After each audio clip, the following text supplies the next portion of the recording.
नमस्कार दोस्तों, कैसे हैं आप सब। आई होप कि आप अच्छे होंगे।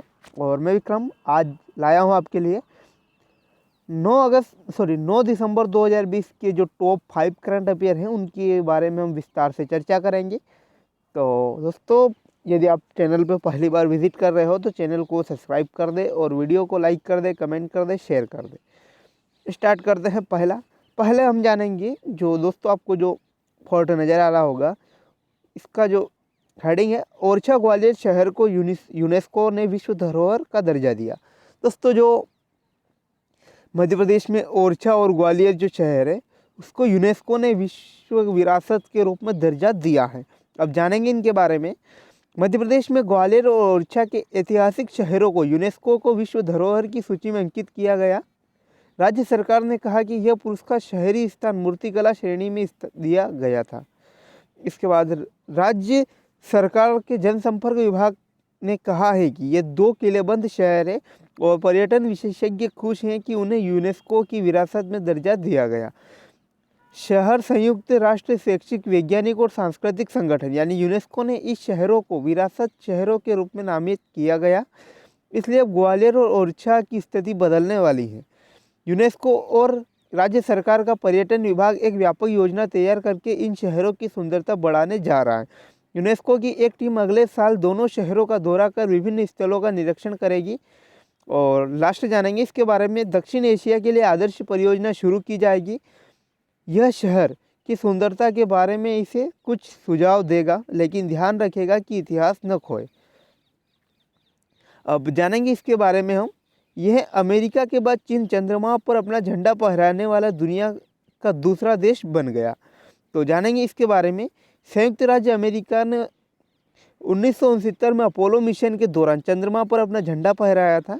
चीन ने ऐतिहासिक जीत हासिल की जब 24 नवंबर को चीन के यांग 5 जांग तो चंद्र सतह से मिट्टी और चट्टान के नमूने एकत्रित करने के लॉन्च किया गया था, जिसने 3 दिसंबर 2020 को राष्ट्रीय ध्वज फहराने के बाद चंद्रमा से उड़ान भरी।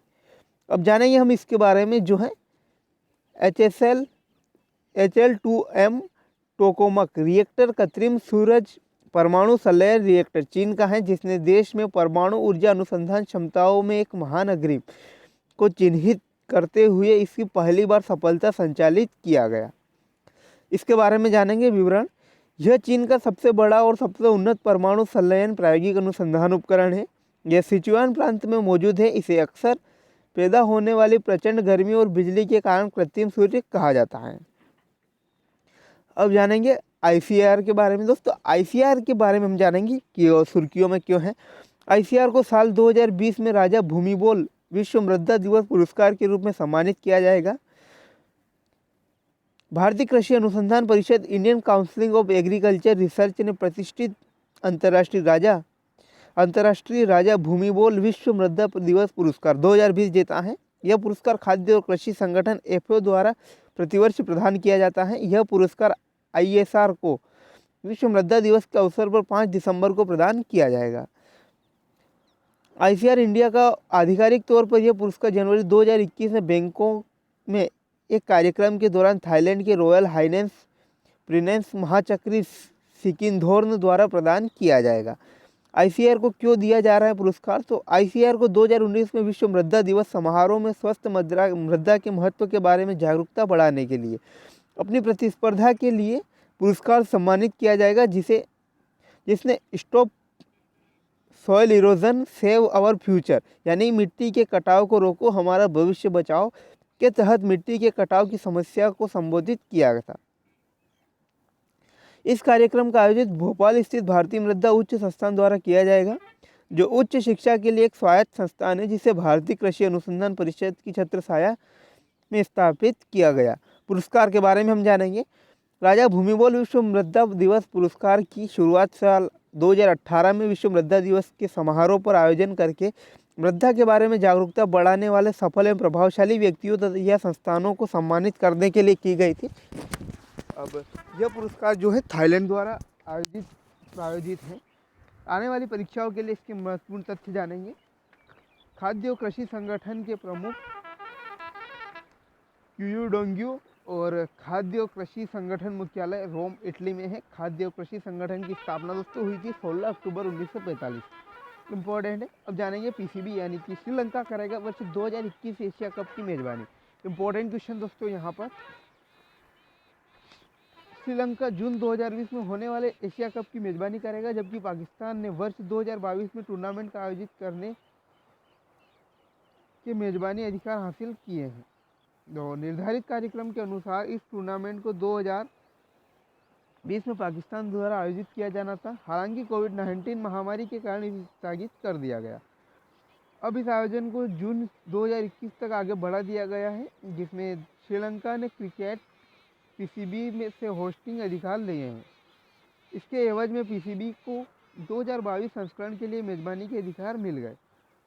अब हम जानेंगे दोस्तों सबसे इम्पोर्टेंट न्यूज़, और वह है ब्रिटेन यूरोप में एक देश ने दुनिया की पहली मृत्यु को कानूनी रूप से प्रमाणित किया है, जो वायु प्रदूषण के कारण हुई है। दोस्तों वायु प्रदूषण के कारण होने वाली पहली मृत्यु जो है ब्रिटेन में दर्ज की गई। जानेंगे इसके बारे में। एला एदो किसी डेबराह दक्षिण पूर्व लंदन में एक व्यस्त भीड़भाड़ वाली सड़क में 30 मीटर की दूरी पर रहती थी, जिसका श्वसन संबंधी जटिलता के कारण निधन हो गया, जिसकी न्यायिक जांच चल रही। 2014 में एक जांच में पाया गया उनकी मृत्यु श्वसन संबंधी समस्याओं के कारण हुई है। 2019 में लड़की के परिवार के ने जांच को फिर से खोलने के लिए उच्च न्यायालय में एक आवेदन दायर किया, जिसकी दूसरी जांच हाल ही में की गई। अब देखेंगे हम कोटक मुद्रा फंड। तो कोटक एएमसी ने लॉन्च की REIT फंड्स स्कीम। तो हम जानेंगे इसके बारे में। Kotak Mahindra asset management company यानी कोटक म्यूचुअल फंड ने भारत में पहली बार REIT म्यूचुअल फंड के लिए विभिन्न प्रकार के Kotak international REIT fund launch किया है।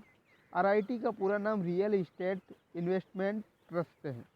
कोटक इंटरनेशनल REIT फंड्स के बारे में हम जानेंगे। कोटक इंटरनेशनल REIT फंड्स एक open ended mutual fund scheme है, जो SMAM Asia REIT sub trust fund की इकाइयों में निवेश करेगी। इस म्यूचुअल फंड स्कीम में एक विविधता पूर्ण निवेश पोर्टफोलियो होगा, जिसकी सूचीबद्ध REIT शामिल होंगे, जो आवासीय कार्यक्रम, डेटा सेंटर, वेयर हाउसिंग, खुदरा और आतिथ्य जैसे रियल एस्टेट परियोजनाओं में निवेश करेंगे। Kotak international REIT fund Japan स्थित MMM Asia REIT sub trust fund की इकाइयों में निवेश करेगा। SMM एशिया REIT सब फंड एशिया प्रशांत क्षेत्र में सूचीबद्ध REITs निवेश करने वाले सबसे बड़े एशिया प्रशांत REIT फंडों में से एक है। तो आने वाली परीक्षाओं के लिए महत्वपूर्ण तथ्य हम जानेंगे। Kotak Mahindra asset management company के MD जो है नीलेश शाह हैं। Kotak Mahindra asset management company का मुख्यालय जो है मुंबई, महाराष्ट्र में। दोस्तों यदि आपको वीडियो पसंद आए तो लाइक, कमेंट और शेयर ज़रूर कर दें, और चैनल को सब्सक्राइब करना ना भूलें। Thanks for watching. मिलते हैं नए अपडेट्स के साथ।